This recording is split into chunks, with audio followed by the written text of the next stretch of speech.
Hi, this is a tutorial to show you how to join an FA. So to access the page with the FAs, just go to World, Overview, and it will take you here. From here you can join an FA.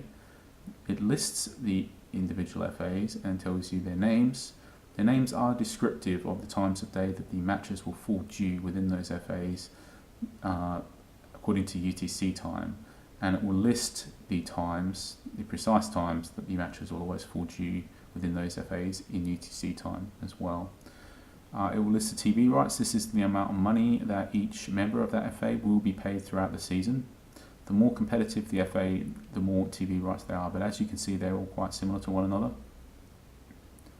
The max prize money is the maximum possible amount of prize money that you can win in that FA. Now that's the amount of prize money that the team that wins the Division 1 will be awarded in prize money in the season, and it sort of scales across. So the more competitive and the bigger the FA, the more maximum prize money there is. You can see that these values vary a fair bit, but typically speaking, the ones with the higher amounts of prize money do have a lot more teams in them and do have a lot more better teams in them as well. So there's obviously a lot harder to win those higher amounts of prize money, which is why they're higher.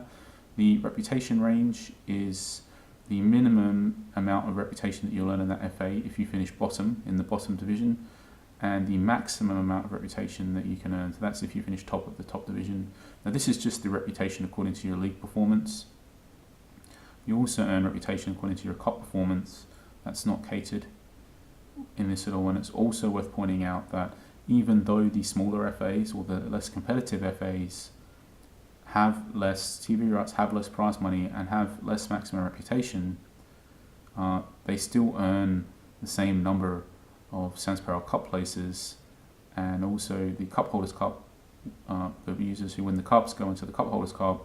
So even though you get less money, it's easier to earn those qualification for those extra prestigious competitions, and those competitions lead to the possibility of gaining more reputation. So it partially balances it out.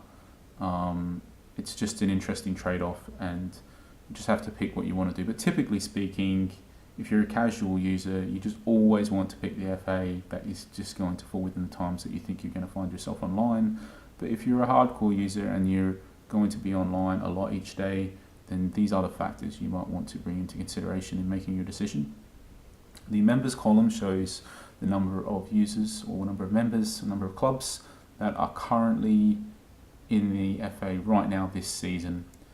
And the vacancies is going to show how many spots there are available for next season still left. So each FA has a maximum capacity of 200 member clubs. So at the moment, the Primetime FA has 41 vacancies, which means that there are 159 clubs registered for this FA for next season at the moment.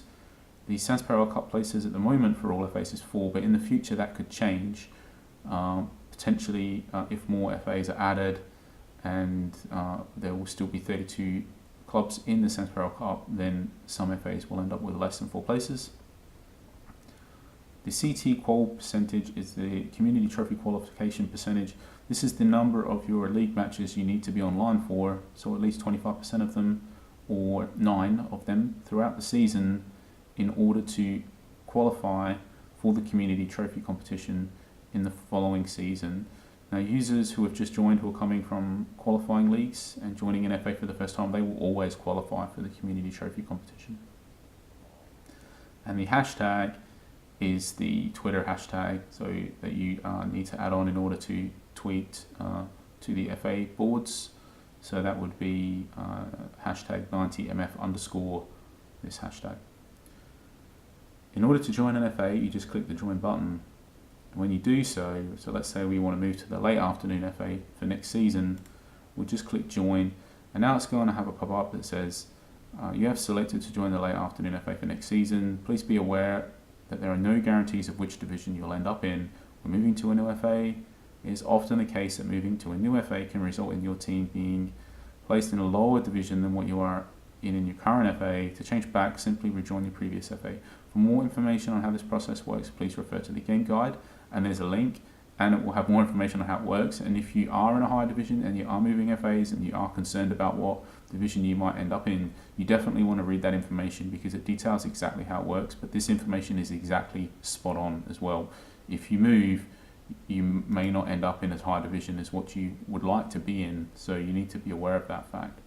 Now, this is the one that we've selected, the late afternoon FA, but let's just say we've changed our mind now. We later in the season and we want to just stay in the early afternoon FA.